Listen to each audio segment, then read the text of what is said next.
Je suis toujours à la Japan Expo et cette fois-ci sur le stand Taifu Comics avec Marie. Bienvenue Marie dans le Yaoicast. Bonjour Nicolas. Alors pour commencer, qu'est-ce qu'on peut trouver sur le stand Yaoi au niveau avant-première, nouveautés? Alors en avant-première sur le stand, nous avons le tome 3 de Stupid Story avec Anna Oldman en dédicace, actuellement d'ailleurs. On a le tyran 8, fameux tyran.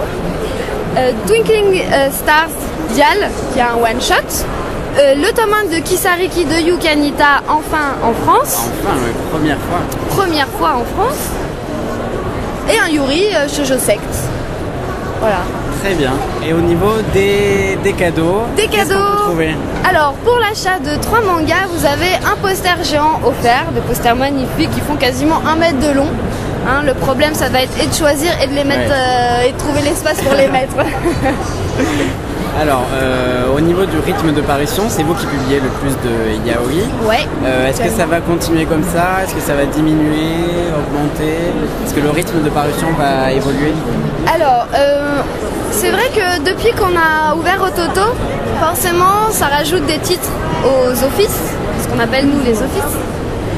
Donc, c'est vrai que on va être obligé d'équilibrer un petit peu, mais on reste toujours sur entre 3 et 5 yaoi yuri entre guillemets par mois. Donc on va peut-être diminuer un petit peu, mais voilà, ça, on restera entre 3 et 5 yaoi par mois. Actuellement on est peut-être un peu plus, mais c'est vrai qu'avec Ototo forcément on doit répartir un peu plus les sorties. Alors certains internautes se demandent quels sont les critères pour choisir en fait les futures licences de Taifu. Donc est-ce que tu peux nous expliquer un peu? Bien sûr. Alors déjà on aime bien suivre nos auteurs.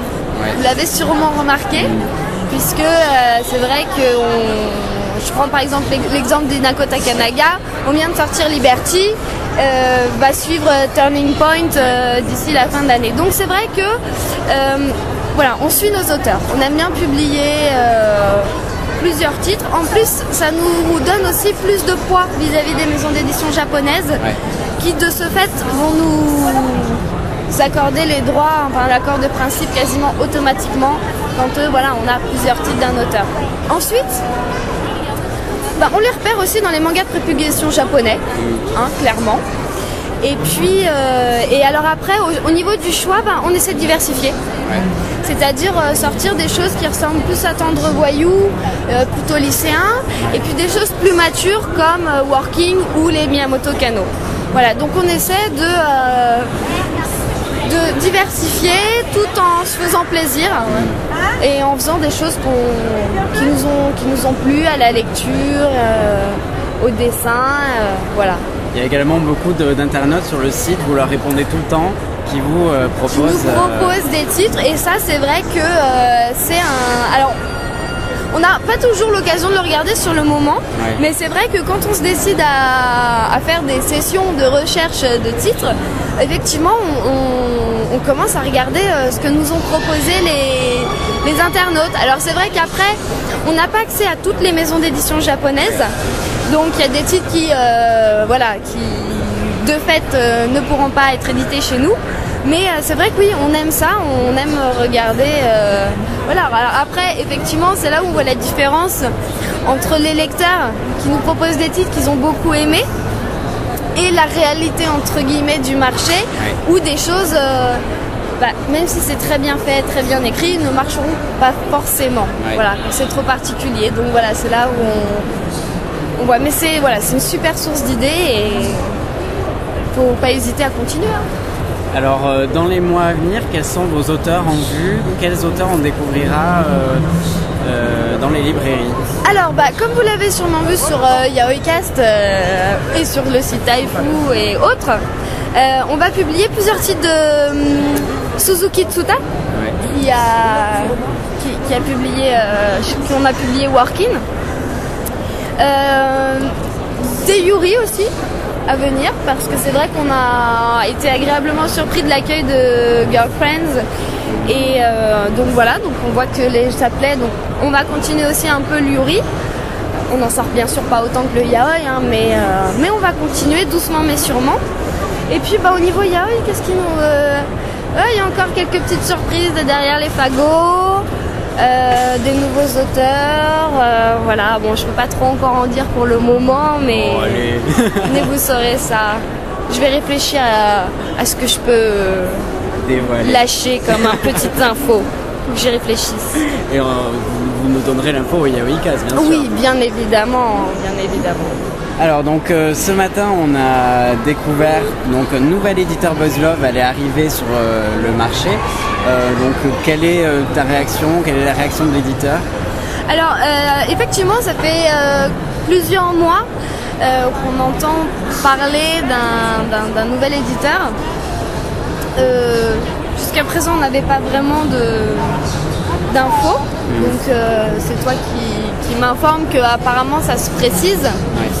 Alors je sais pas du tout ce que va être leur ligne éditoriale, ce qu'ils ont l'intention de faire, donc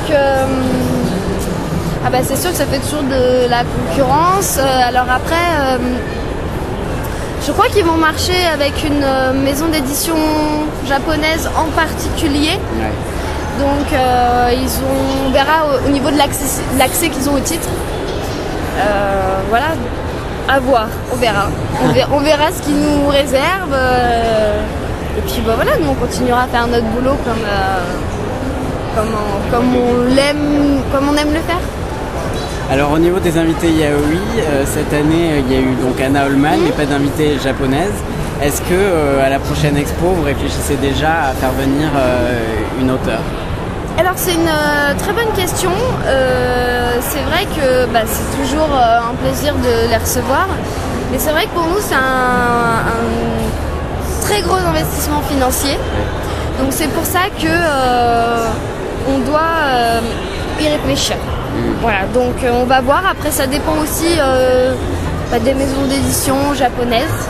Hein. C'est toujours le truc. Hein. De toute façon quand on travaille avec de l'achat de droits, on travaille avec, en l'occurrence pour nous les Japonais, donc tout passe par eux, donc à voir. On y réfléchit, pour le moment, on est déjà sur la Japan Expo 2012, donc on est dans plein dedans, voilà, donc 2013 elle est encore bien loin, alors on va voir, on réfléchit, on va voir.